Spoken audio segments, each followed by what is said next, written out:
but I knew that I could make a much bigger impact by writing this guide for people that can download it all over the U.S. and Canada and even elsewhere.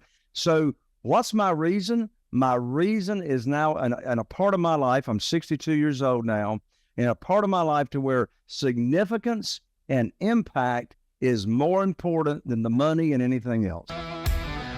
If you're a real estate investor and are wondering how to raise and leverage private money to make more profit on every deal, then you're in the right place. On Raising Private Money, we'll speak with new and seasoned investors to dissect their deals and extract the best tips and strategies to help you get the money, because the money comes first. Now here's your host, Jay Conner. And so when I learned about private money, in this world, we make our own rules. We set the interest rate. We set the term. There's no application process. There's no approval process. Your credit score has got nothing to do with it. And we tripled our business the first year. So I know from over the years, getting the money for your deals is the number one thing that holds you up.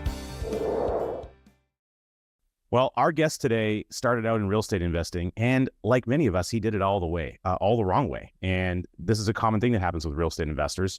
You know, he kind of felt like he was taken to the slaughterhouse, but he had to come up with all the big down payments. He had to pay the loan origination fees, and most importantly, he had to play by everyone else's rules. Now, I know our listeners aren't a big fan of that. He hated it. He felt like he was owned by the bank. He was out of control. He was stressed out. Then he realized that he needed to combine all the best aspects of the research that he had done and create a system. He refined that into a formula. And that formula, when he first tested it, on the very first individual he tested it with, he raised $250,000 in private money. It blew him away just how easy it was. Within a few short months, he had raised in private money for real estate deals, $2,150,000. That is epic. And we are so excited to have Jay Conner with us today, the Private Money Authority. Jay, what a wonderful story. You've been in real estate a long, long time. You've got so much value to give to our listeners, not just, for those who are real estate investors or interested in real estate investing, but really just around the understanding of how you can go about raising private capital for the things you need to get implemented, whether you're a business owner or what have you. So welcome to the program, and we're so grateful to have you. Richard, Jayson, thank you so much for inviting me along to talk about what I'm most passionate about, and that's private money. I mean, private money has had more of an impact on mine and my wife, Carol Joy's business for the past 20 years, and I can't wait to share how fast you can get it and how easy it is to attract it. You know what's so funny? I've never asked anybody for money. I got $8.5 million of private money to fund my deals. I've never asked anybody for money. I've never pitched a deal, can you believe? And they ask me all the time, well, how in the world do you get your deals funded? I can't wait to talk about it. Well, and for our listeners, we can start with the basics in terms of what is private money? Like, is it money that just stays in the house with the curtains drawn saying, I don't want to talk to anybody. I'm private. I'm not public money. I'm private money. But so what is private money? Now, anyone in the real estate investment realm will have either heard that term used or maybe had some exposure to it, but at a you and me level, a simple level, what is private money? Yeah. So private money is money that is borrowed from a human being, from human beings. And we're talking about doing business with individuals, just like you and me. So it's even easier to understand what private money is not. So private money is not institutional money. Private money is not any kind of a bank. Private money is not a hard money lender. Now, I've got many friends all across the nation and in Canada that are hard money lenders. Most of the time, a hard money lender is a broker. And what the hard money lender does or broker does is goes out and raises private money from those individuals to invest into their hard money lending fund. And then the hard money lender loans that out to us real estate investors. But in this world of private money, we're doing business directly with the individuals. So a private money lender is an individual who loans their money from either their investment capital and or their retirement funds to us, the real estate investors. So there's It's a one-on-one transaction from us, the borrower, the real estate entrepreneur, and the private lender or private lenders. And it's from what we've been, hearing even within our own network and community, there's a lot of capital out there that is looking for really high caliber opportunities. And you're so right, Jayson. And here's the exact stats. Before COVID, now I'm just talking in the U.S. I'm not talking Canada because I don't know the Canada statistics, but I can tell you the U.S. statistics. Prior to COVID, there was $18 trillion in cash just in retirement accounts. I'm not talking about people's just liquid capital, but there was $18 trillion in cash sitting in people's retirement accounts wanting to loan money, private money, to real estate investors. Right now on this side of COVID, $31 trillion in cash sitting on the sidelines available. And here's the deal. The individuals don't know what to do with their money. So it's us, the real estate investor, entrepreneur, it's our ethical and moral obligation to relieve them of that problem of not knowing what to do with their money to where they can get a high rate of return safely and securely. Excellent. And this is actually a great time to share what you were expressing to us at the beginning of the program. Before we started recording, you mentioned that you wanted to be able to provide listeners and viewers with an opportunity to download a complimentary copy, which again, we're so grateful for. Thank you sincerely. And that's what we love about the guests that come on our show. They're always giving. And so we thank you sincerely for that. And we're going to put a link in to download a copy of this ebook that is undoubtedly going to be chock full of value. And Jay's holding that up on the screen right now. Why Private Money Will Skyrocket Your Real Estate Business and Help You Build Incredible Wealth.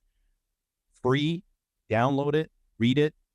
I promise you, you're going to get a world of value from it. And so, yeah, and Jayson, the URL link is really, really simple that your listeners and audience and viewers can download this Private Money Guide to get on the fast track. Just simply go to www.jconnor, and I'm an ER, not an OR. So most Connors are ORs. I'm an ER.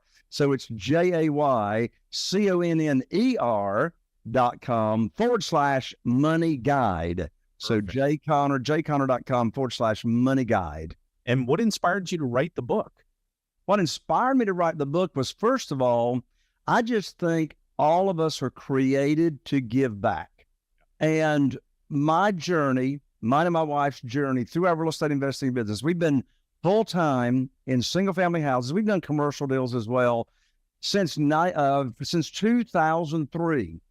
And the first 6 years, Jayson, that we were investing in single-family houses, I relied on the local banks. I relied on mortgage companies. That's all I knew to do. And then something happened unexpectedly. And it was the biggest blessing in disguise that I've ever had since being in this business. And what was that something that happened that ended up being a blessing in disguise? Believe it or not, we actually still have hand phones or handsets and cords attached to telephones here in Eastern North Carolina. Some people don't even know what that is. But anyway, I remember it like it was yesterday. In January 2009, I called up my banker. His name was Steve. I had done a ton of deals with my banker for 6 years. And I learned very quickly on that conversation that my lines of credit had been closed. That I had 2 deals under contract with profits of over $100,000 and now no way to fund my deals. I knew I had to find a better and quicker way to fund my real estate deals. So I learned about private money. So in less than, 90 days, I've raised over $2 million. So what inspired me to write this? I know from experience, it is the money, it's the funding that's the number one source, in addition to knowing how to find the deals, but it's the number one reason what holds people back from doing real estate deals is the money, And so when I learned about private money, in this world, we make our own rules.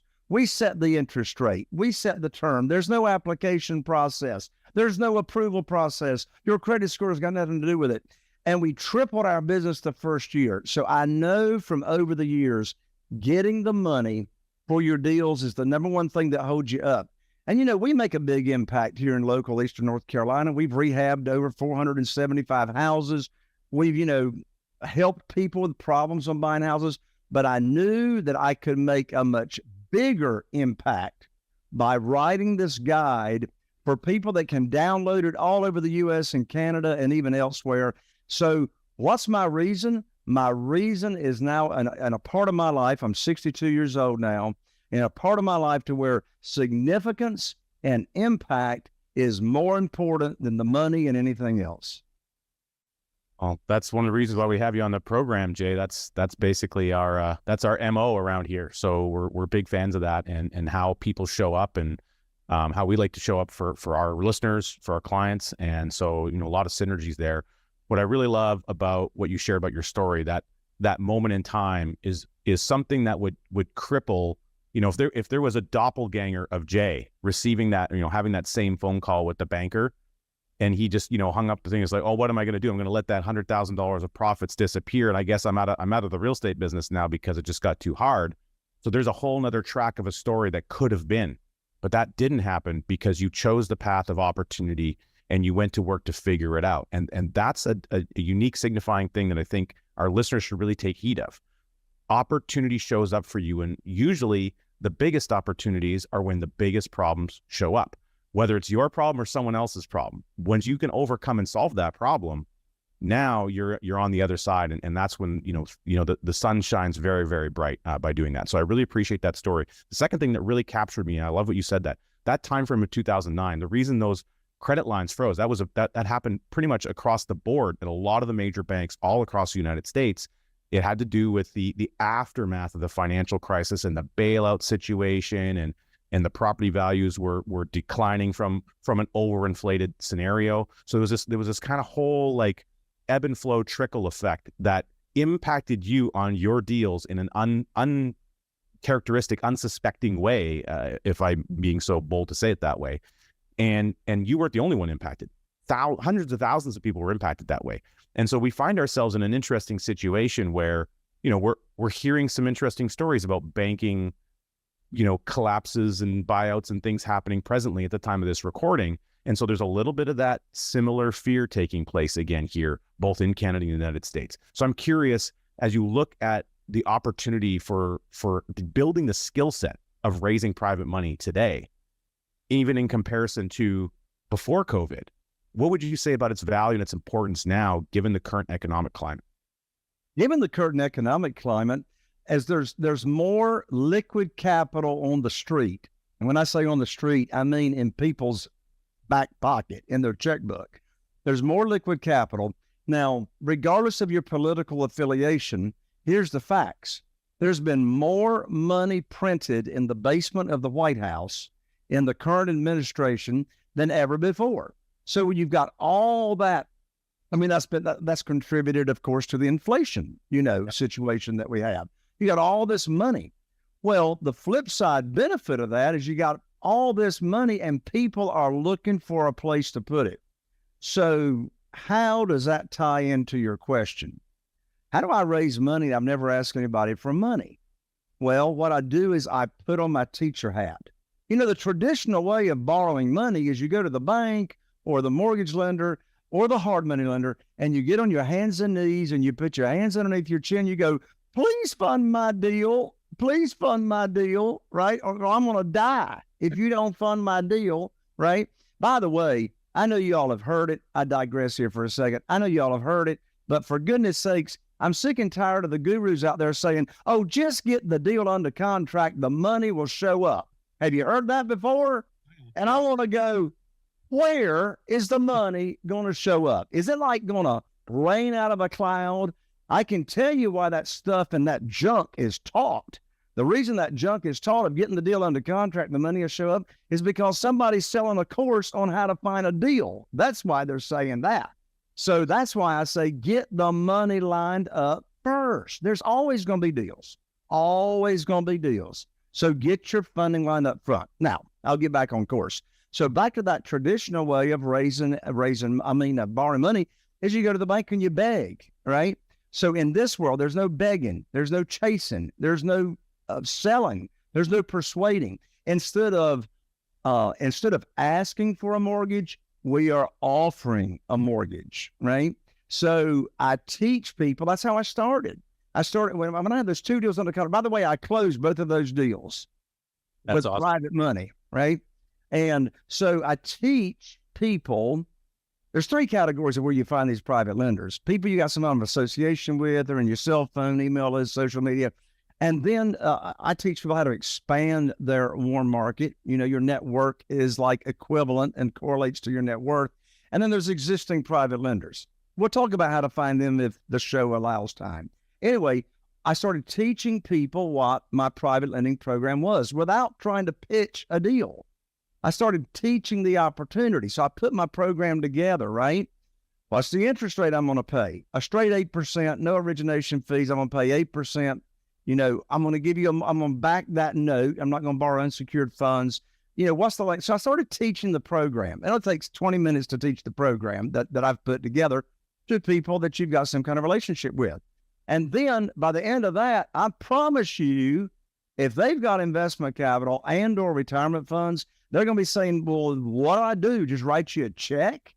No, they don't write you a check because we're going to back that note with the real estate. So they only wire funds either from their retirement account or their liquid investment capital directly to my real estate attorney or closing agent. Then we close. So how do we attract it? Teach. Put on the teacher hat. What are you doing? You're serving. You see, in this world of private money, there's no rejection. You cannot be rejected if you're not asking for the money on a deal, right? So I'm teaching how they can get high rates of return safely and securely. They say, wow, I want to do this. Or if they want to use their retirement funds, I'll introduce them to myself, to the IRA representative that I refer all my private lenders to. They're all set up to go. And then when it's time for them to fund a deal, I never pitch a deal. How in the world do I do that? I call them up. I say, I got great news. I tell them 4 things. I say, I got a house over here in Newport, North Carolina, with an after repaired value of $200,000. The funding required is $150,000. I know they got it. They already told me. And I'm closing next Friday, so you got to wire your funds next Thursday. I'm going to have my real estate attorney email you the wiring instructions. You notice I didn't say, do you want to fund the deal? That's the most stupid question in the world I could ever ask. Of course they want to fund the deal. They're waiting for the phone call because they told me, and particularly if I introduced them to the self-directed IRA company, they've transferred their money over to the self-directed IRA company. They're not earning any money until they put it to work. They're counting on me to put their money to work. So you see, what's the first step in being successful in attracting private money? You got to own the real estate between your ears before you can own the real estate out there. It's the mindset.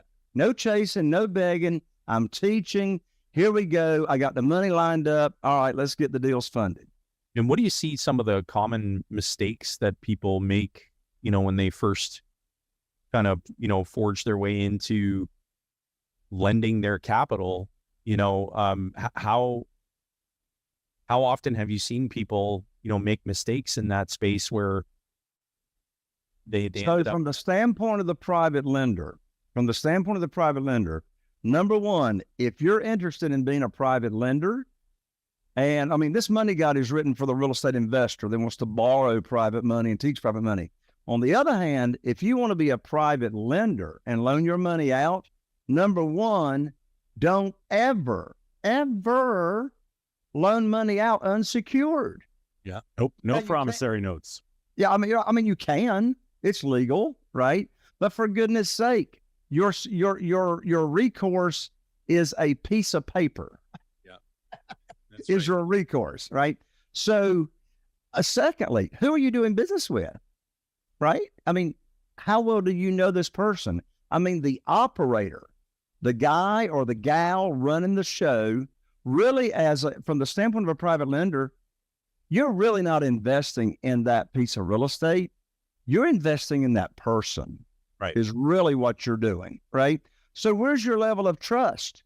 Where's your level of confidence, right?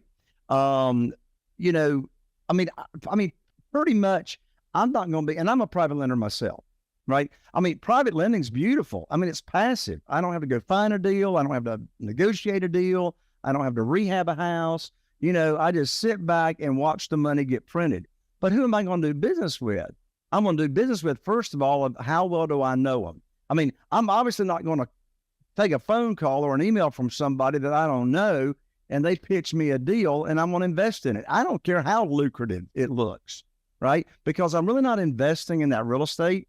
I'm investing in that person and their knowledge, and they know what's going on. Now, here's another red flag on the other side of the coin. Big red flag for you real estate investors, whether you're brand new or seasoned or whatever. Let me tell you one of the biggest scams out there on the internet right now. Private money scam. And here's the private money scam. You get an email or it shows up in your whatever, your news feed or whatever. And here is a person, an individual, not an institution, private lender. Here's Max, Max Money Sam, whatever his name is. And he's offering you money at only 3%. Well, there's a red flag right there. Who's going to loan you money at 3% in today's economy, right? So he's going to loan you money at some ridiculously low rate. And he's going to say, no appraisals, no this, no that, no that. I'll fund your deal in 3 days, blah, blah, blah, blah, blah, blah, blah. And here's the catch. You just got to send me a $1,500 application fee, and I can get you all set up within about 48 hours. Okay, you send that $1,500, Money Max Sam is gone. Yeah. But here's how you know. You never, as a real estate investor borrower, you never, did I say never? As a borrower, send money to a lender before closing. You never send them any money before closing. There's no application fee and all that mess, right? So, my lands, the way I do private money, when I close on a deal, I never take any of my own money, down payment money to the closing table anyway. I always bring a check back home. I'm not taking money to the closing table. And how do I do that? Because I borrow more than I need, right? Because there's a lot of equity in these discounted houses that we buy. But while we're talking about red flags and how to protect yourself, private lender, you're investing in that person. Borrower, don't you pay no, junk application fee up front before you go to closing. Those are great.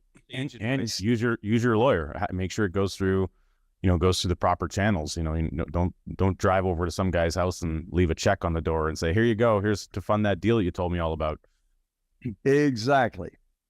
Yeah, I'm glad to hear your commentary on things like the promissory notes. When a real estate market starts getting really hot and things are happening, everyone who wants to get in on the deal, whatever the deal is, and then that's what you start to see happen. I've even heard of a lot of even real estate coaches who are then doing deals with people that they're coaching, but they're doing the deals raising private money from students using promissory notes, not even securing on title. And if you're coaching someone to be successful in real estate and you're not even coaching them to take security on the deal that you're helping them get involved with, that to me is a pretty big red flag. You reckon? Well, I love it. One thing I'm really curious about is, you mentioned, again, seasoned investors versus the newer investors, just because we have so many listeners on our program, some people who are just getting excited about getting into real estate. If you're new, maybe you've got 1 or 2 or 3 doors, you're kind of at that state and you're looking to grow. Maybe you tapped out your current banking relationship. You already had that call with Steve and Steve's like, I can't get you any more money. And you're looking at moving into the private money space. What would you say about helping that person have the confidence maybe, or maybe they're, because they're still new in the game, maybe they don't have enough years under their belt of experience. What kind of tips and tricks would you give them to help them get what they need so they can start having those teaching conversations appropriately? So that, again, they're not chasing, not asking for capital, but they're setting themselves up in the best position so that the capital will begin to flow. Richard, I love your question, because there's one word in your question that is critical. The word you said was confidence. So first of all, nobody's going to loan you money for your real estate deal unless you believe in yourself and your deal and your private lending program to start with. You got to believe what's going on here. You got to be passionate, right? You got to be passionate about what you got going on. Look, people are attracted to passion, right? People are attracted to people that know what they're talking about. So you better know what you're talking about. Well, how are you going to know what you're talking about? You need to know your private lending program, which is duplicate mine that you teach other people. You need to know your program inside and out, like you can just talk about it in your sleep, right? Now, I've got a beautiful PowerPoint that if you can read, it works, right? And it takes like 20 minutes to go through it, and it teaches the private lending program. But if you're eating fried chicken and pork barbecue and coleslaw at Smithfield's barbecue chicken joint after church on a Sunday, you ain't going to have your PowerPoint and your laptop on the fried chicken table, right? So you need to be able to have like just this nice little casual, fluid conversation about what you do. You know, I love did you know questions. I love did you know questions. It's a great conversation starter about private money. For example, here's one of my favorite did you know questions. So, Jayson, you look like you would enjoy fried chicken. I'm not sure. But anyway, let's say you and I are hanging out there at Smithfield's Fried Chicken and we're eating along and I say, Jayson, and let's say you don't know hardly, I mean, you know, I invest in real estate or whatever, but you don't know how I fund my deals, right? Yeah. So we're right there, chomping on a chicken leg and, we're talking about what's going to happen this coming week. And then I say, Jayson, did you know there's a way that people can earn unlimited money per year tax-free?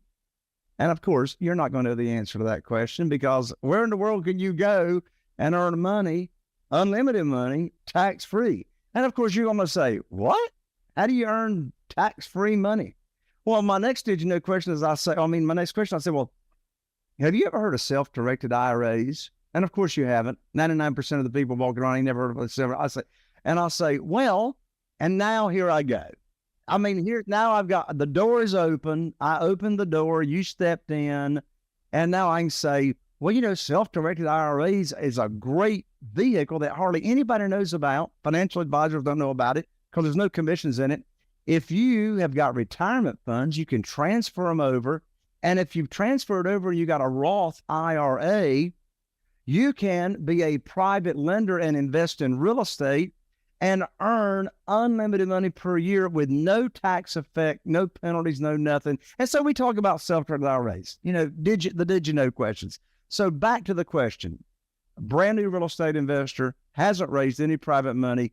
Number one, get you thinking straight.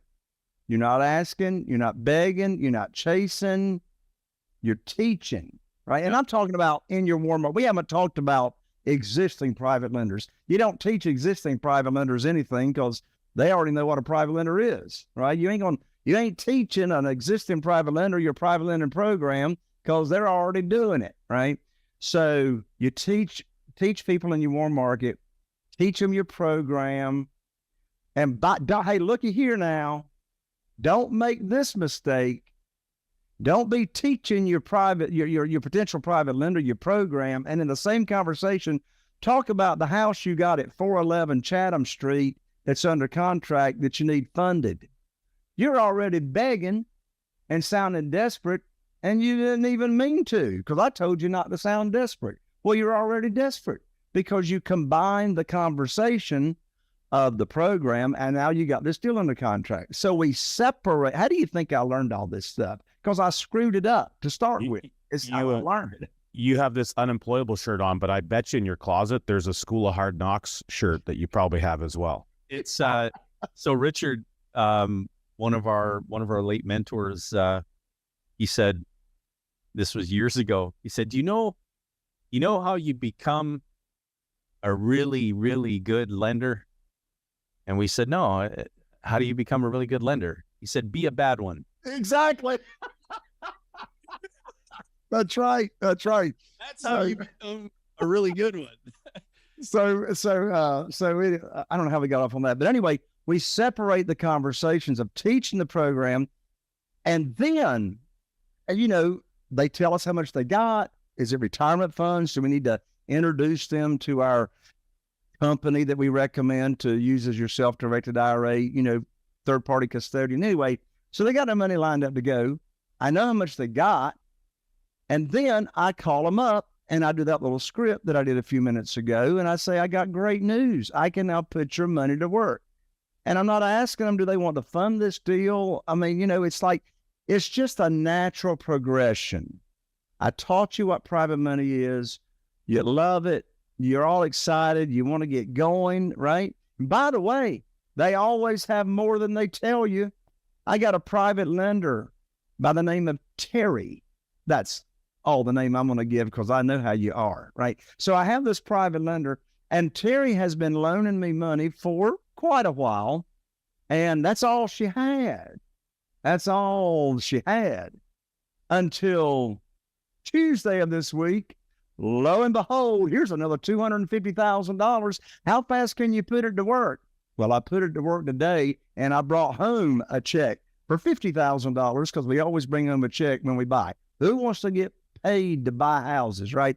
So anyway, that's back to that confidence thing. Know the program. You're teaching. You're not asking. You're not begging.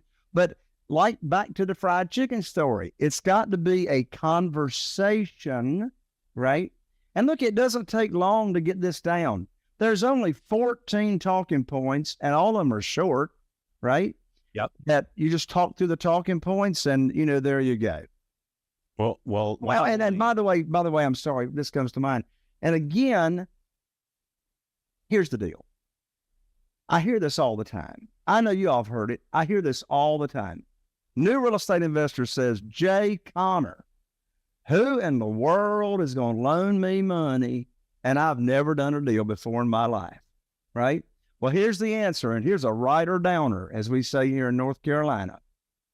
If you don't pay them, the property does. Now, they don't want the property back, right? They don't want the property. That's why they're a private lender. But you see, we don't borrow more than 75% of the after repaired value. I didn't say 75% of the purchase price. And by the way, all that's in the money guide for the download. But since we only borrow 75% of the after repaired value, then, if you screw up, and you're going to screw up. I mean, I've done 475 rehabs and they never come in on budget. So that's why the magic is not in estimating repairs. The magic is in the offer that you do on the house, but I digress.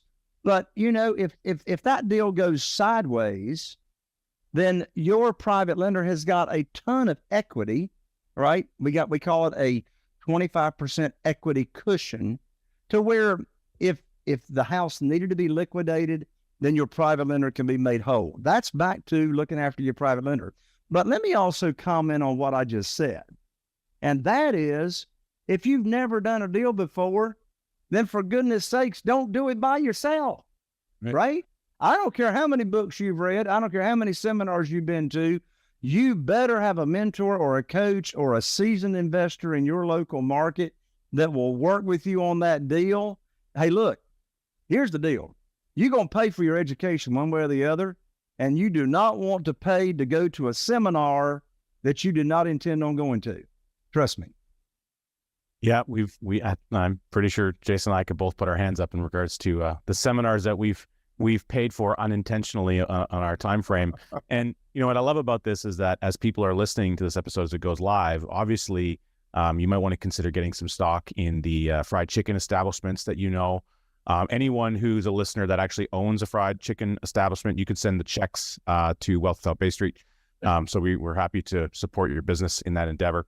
But as you're talking about that, I could just picture that conversation happening, by the way, down in Eugene's fried chicken down in Birmingham, Alabama, which is absolutely amazing. We love that place. Shout out to Eugene's. So, what's really cool about this, something that you centered on, you said several times, it's something that similar language to what we use when we talk about how we help people in our process, but you really emphasize the program. And I think to expand on that, I'm going to give you what I interpret as it runs through Richard's brain filter, and I'm going to shoot it back out. And you just tell me if I'm on base or not, Jay. The program really is a set of guidelines and steps about how you go about doing your deal so that the deals themselves, when it comes to the raising of capital, are systemized. They are similar, systemized. In other words, you real estate deal A and real estate deal B don't have different lending rules and lending this and lending that. So you've got everything systemized, whether it's the repayment, how the repayments works, the time frame of the loan, how long capital's tied up for, how you're going to go about delivering ongoing cash flow payments. All of that's part of the systematic aspect that's built into the program. Am I on track? I wish I could have said it that clearly. Yes. Your filter gave me beautiful 9.5 pH water. That was great. So yes, that's it. Right on. I mean, because, and here's an example of what you just said. I got Ray over here as a private lender. And then over there, I got Terry that I mentioned as a private lender. Guess what? Ray's program with me is exactly the same as Terry's program, right? I don't negotiate.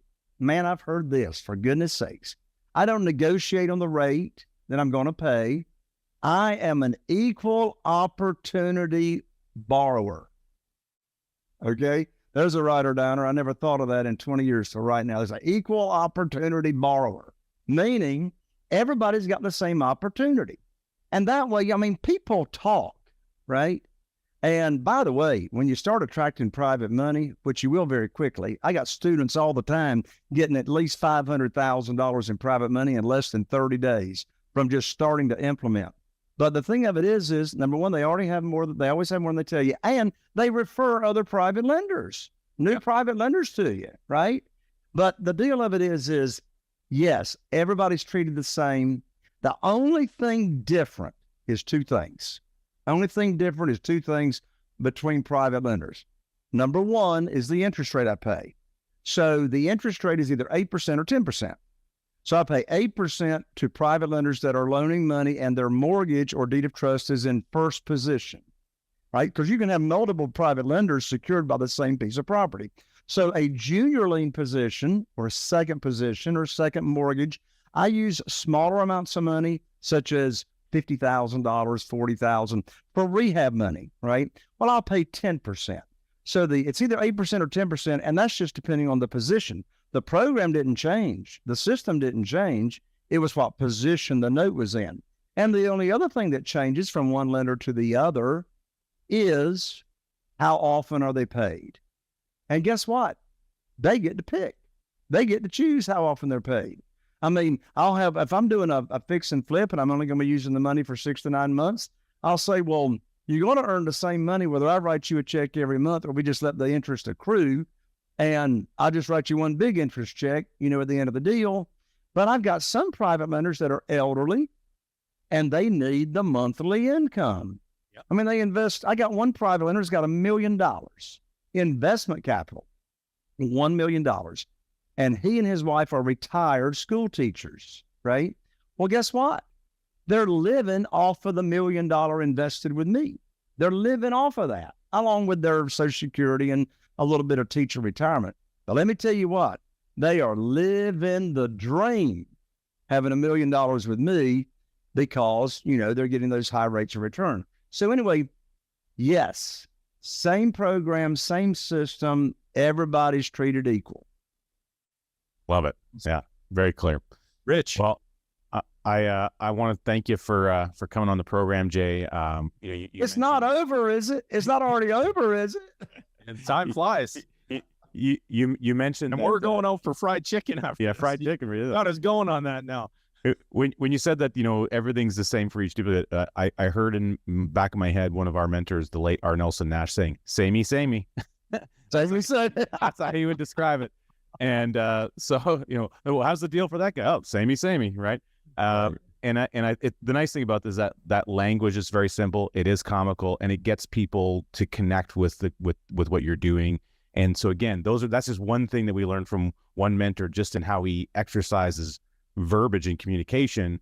And when you're talking about the ability to communicate and teach these deals, that's some of the skill set and the learning that you're going to be doing as you go out there and do it. But if you don't have the conversation, you're not going to learn squat. So you got to start having those conversations, I think, is a key takeaway.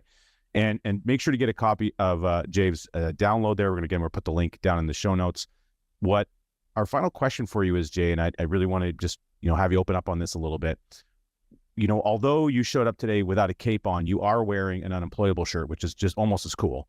And so you may not, show up to your podcast studio every day and think I'm a superhero today, but every time that someone downloads your ebook, every time that someone reads your other book, Where to Get the Money Now, anytime that someone does those things, you're showing up as a hero for them in their world because you're teaching them a way to create more freedom in their life and to share a bigger impact.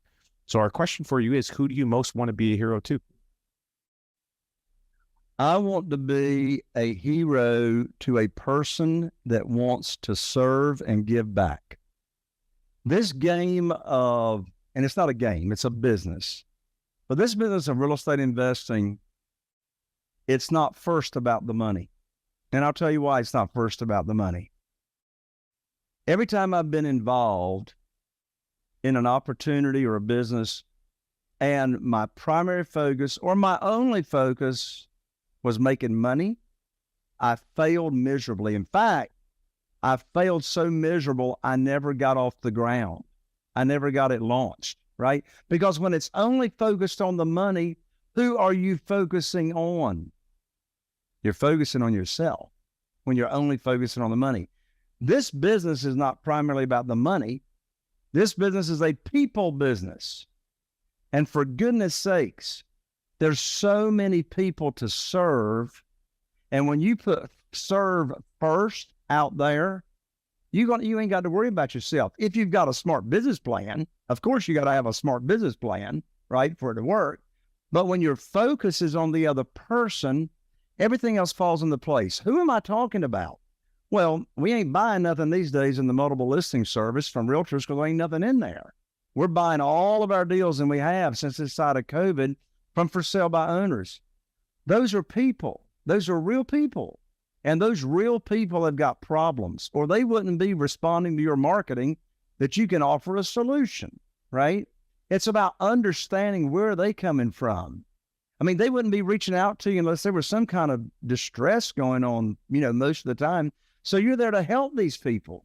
That's right. For example, my acquisitionist was talking to a seller a couple of weeks ago at 123 Paradise Circle is where their house is located. And she was talking to him and come to find out, just lost the spouse. The spouse had just died. They got financial stress coming on, but for other reasons, they can't move out of the house until August. So they said, but we can't sell till August. I said, yeah, we can. Do you want to sell now and still stay in your house for free with no rent for the next few months? So we fixed the problem by understanding what the problem was, right? This is a people business, private lenders, right? They're looking for a safe place to put their money. Those are real people that you better be looking after and taking care of, right? And then there's all the other people that you work with, your contractors, your assistants, and so who am I looking to make an impact with and to serve? Somebody that is interested in the other person first. I was riding down the road the other day with a dear friend of mine. We've been going to church together for over 20 years. We're riding down the road and he says, Jay, I'm confused. I said, what are you confused about, Neil? He said, when is enough enough? I said, I think I know what you mean by that question, but tell me what you mean. He says, well, how do you reconcile the scripture in the Bible that says when the Apostle Paul says to be content? I said, oh, now I understand the question. I said, Neil, enough is never enough when it's not about you. Yeah. So well said. Jay, yeah, thank beautiful. You. Love it. Great. And to all of our viewers watching the episode on YouTube's playlist just showed up thanks to our amazing editing team, whom we give all the credit to in every episode. And make sure you click that next video. Continue that journey of learning. That's really what this is all about. And we can't thank Jay enough for being with us. And we'll certainly, definitely going to have him back, have an expanded conversation on fried chicken. And we can talk about some of the points in the book while we're eating. We might even raise some private money to buy a chicken joint. And so, Jay, thank you sincerely. And to all our viewers and listeners, make the rest of your week outstanding. This was fantastic. Thanks, Jay. Thank you. Are you feeling inspired by the knowledge you gained in this episode? Then head over to jconner.com/moneyguide. That's jconner.com/moneyguide and download your free guide that shares 7 reasons why private money will skyrocket your real estate investing business right now. Again, that's jconner.com/moneyguide to get your free guide. We'll see you next time on Raising Private Money with Jay Conner.